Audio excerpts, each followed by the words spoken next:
If you're a programmer or a developer of any sort, there is a chance you've come across Git and GitHub, two very essential tools to maintaining your code.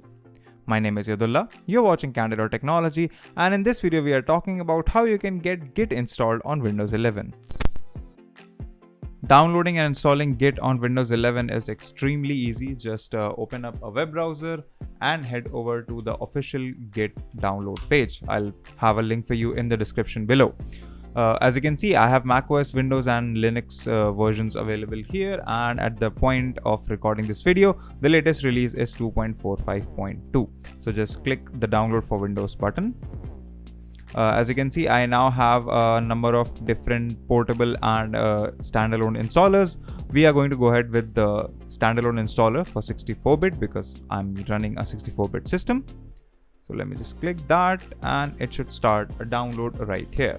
So I'm just going to save this file in here as git installer, press save and wait for the download to finish. Once the download has finished, you will see something like this in the download file, and this is the setup that we're going to run. So let me double click this. We'll ask for permissions, give them that, and now you can follow along with the setup wizard. So I want it to be installed in C. Already exists. That's because I already had a Git installation there. Yes, I would like to install there anyways. And now this is practically a list of things that you're going to be installing with Windows. So I would recommend that you add a Git bash profile to your Windows terminal. Just makes it easy to run. I don't need additional icons, and then Windows Explorer Git integration is something so that you can right click in whichever folder you are in Windows Explorer and you can open the Git GUI or command line interface right there. Very useful thing to have. So just let that be. Click on next, click next again. And now what are you going to use as the default editor? Git recommends that you use Vim. It's too hard for anybody who isn't using. I have a Notepad++ installed, so I can use that. You can use any of these other options. You can use Visual Studio Code, Sublime Text, Atom, or just the regular Notepad. So I'm just going to use regular Notepad. Click next. Now we're going to let Git decide how to adjust the name of initial branch in new repositories.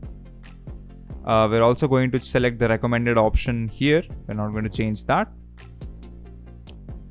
We're going to use the bundled OpenSSH because setting up an external SSH will be a little bit of a hassle, and that's outside the scope of this. Yes, use the OpenSSL library. We'll leave that as is. Use MintTTY, yes.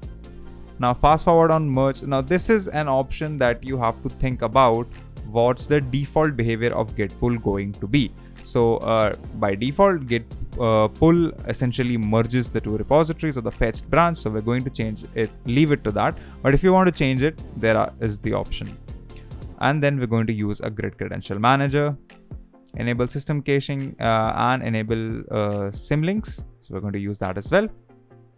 Finally, don't enable any experimental features until you know what you're doing, in which case you wouldn't be watching this video. And then just sit back and wait for the installation process to finish.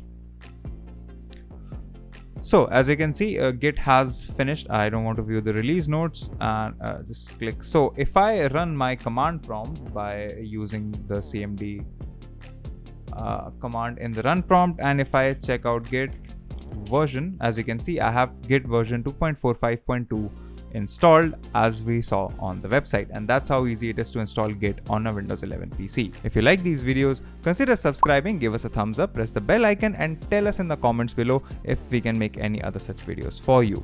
If you'd like to know more about tech, visit our website Candid.Technology, follow us on social media, follow me on Instagram or Twitter, and we'll see you in the next video.